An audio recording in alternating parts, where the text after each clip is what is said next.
ओम जयंती मंगला काली भद्रकाली कपालिनी दुर्गा क्षमा शिवा धात्री स्वाहा स्वधा नमस्तुते।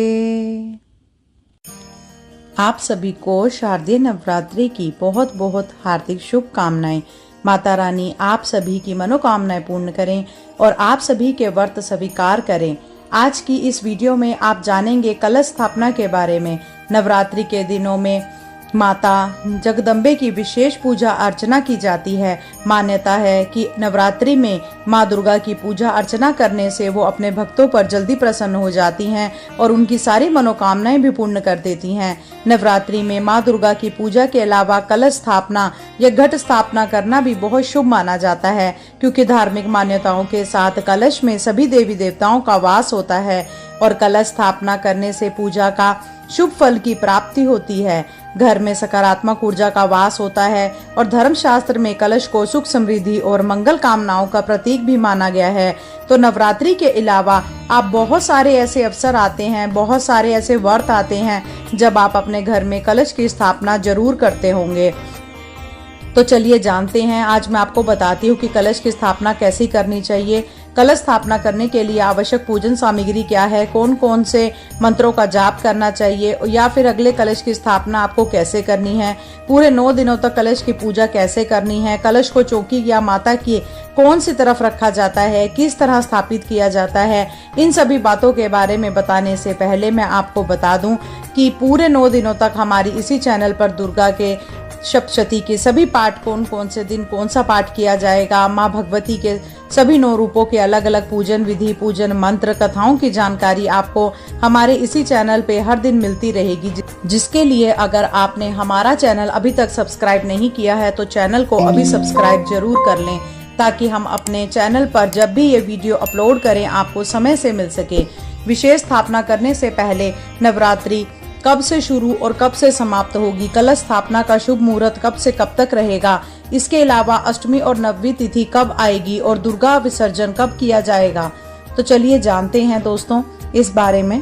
हिंदू पंचांग के अनुसार शारदीय नवरात्रि का त्योहार हर साल अश्विन माह के शुक्ल पक्ष की प्रतिपदा तिथि को मनाया जाता है। शारदीय नवरात्रि के 10वें दिन दशहरा मनाया जाता है। इस पर्व की तारीखें हर साल बदलती रहती हैं, क्योंकि हिंदू पंचांग के अनुसार तारीखें निर्धारित होती हैं। यह त्योहार आमतौर पर सितंबर या अक्टूबर के महीने में मनाया जाता है। इस साल शारदीय नवरात्रि 3 अक्टूबर से शुरू होकर 12 अक्टूबर तक मनाई जाएगी।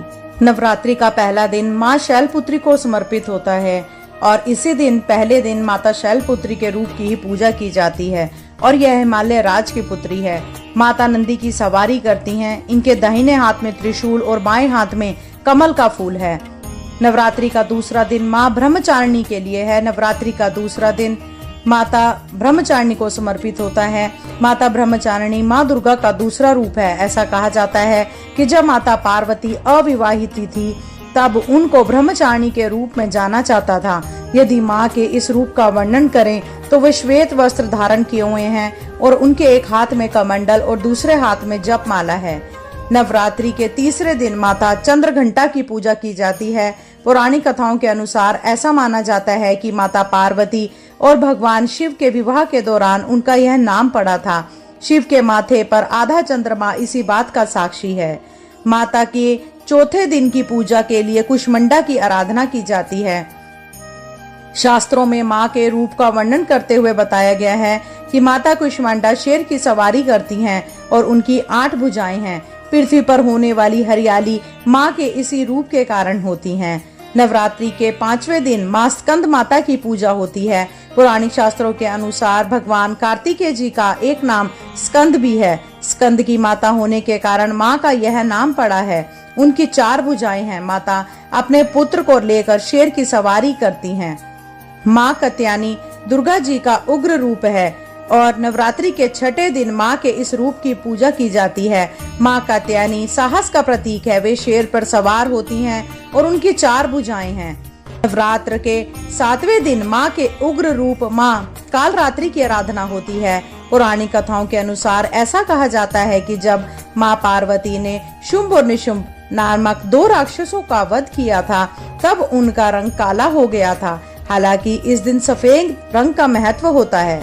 नवरात्रि के 8वें दिन माँ महागौरी की होती है आराधना।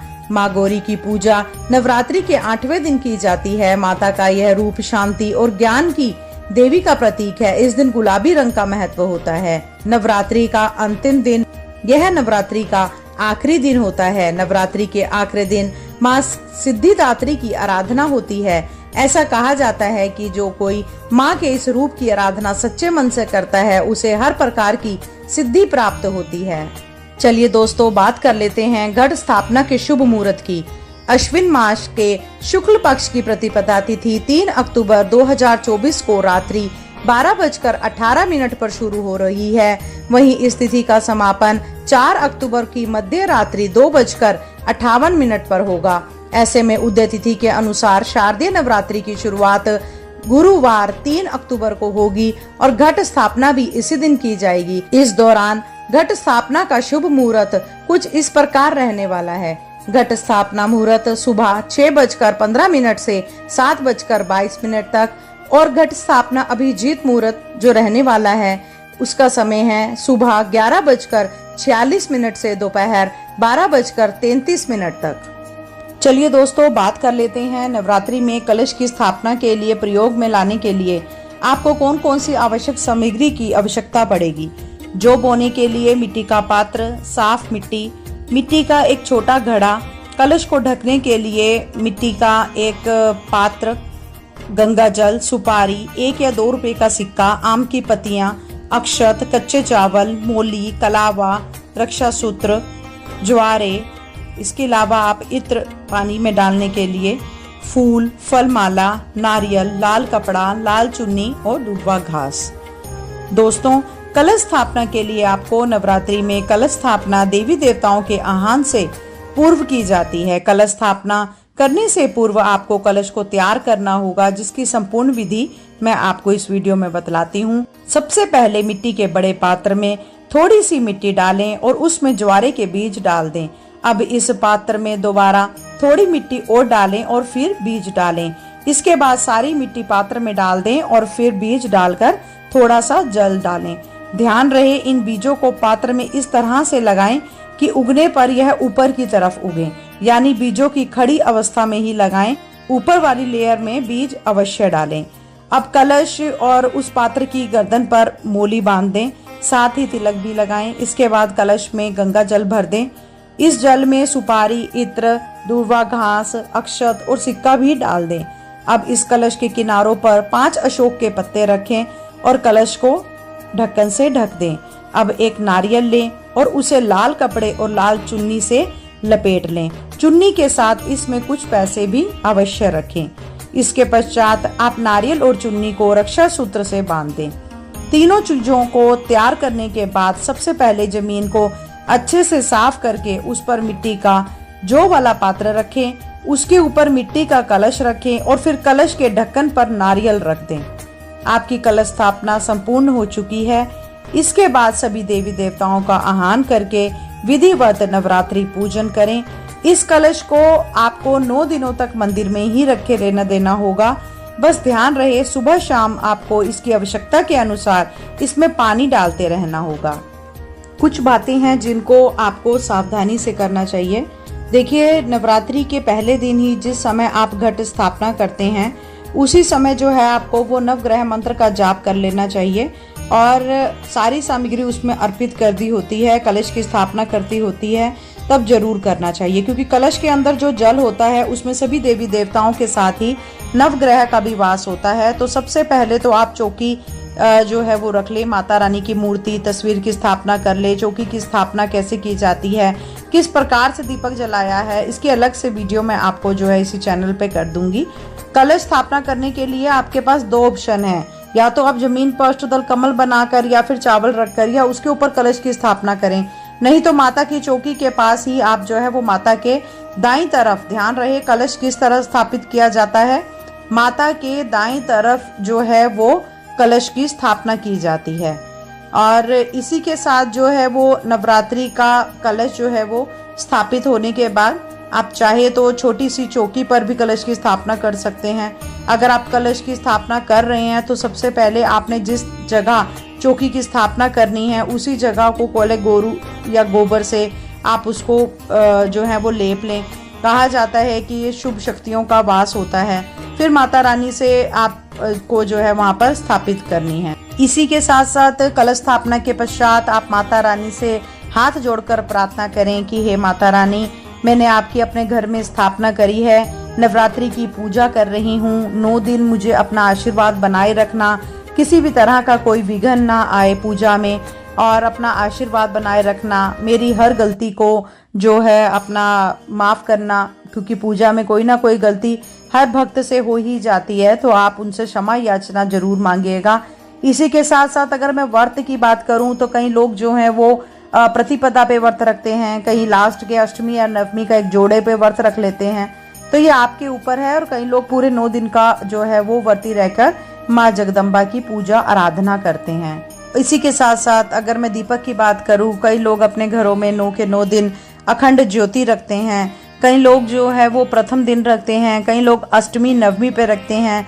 अगर आप अष्टमी नवमी पर नहीं रखना चाह रहे हैं, आप नौकरी करते हैं, घर में कोई नहीं है, क्योंकि अगर आप अखंड ज्योत जलाते हैं तो उस ज्योत का ध्यान रखने के लिए भी घर में कोई ना कोई चाहिए होता है।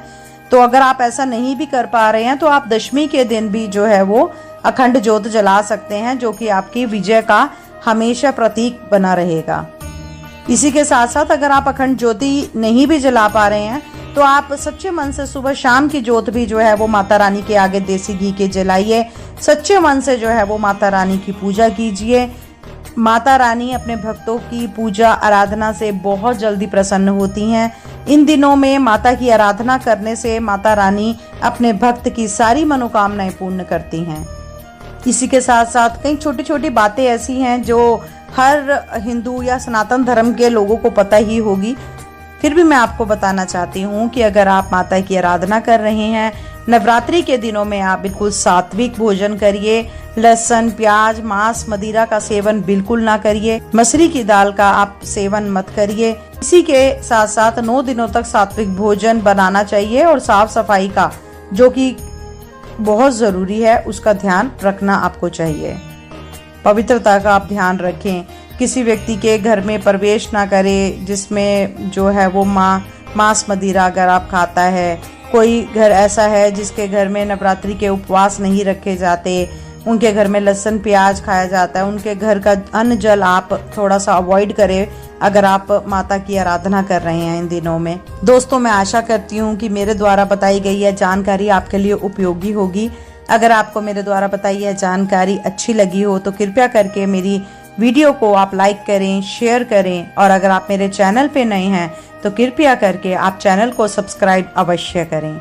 चलिए जल्दी मिलते हैं नई वीडियो नई जानकारी के साथ। जब तक के लिए धन्यवाद।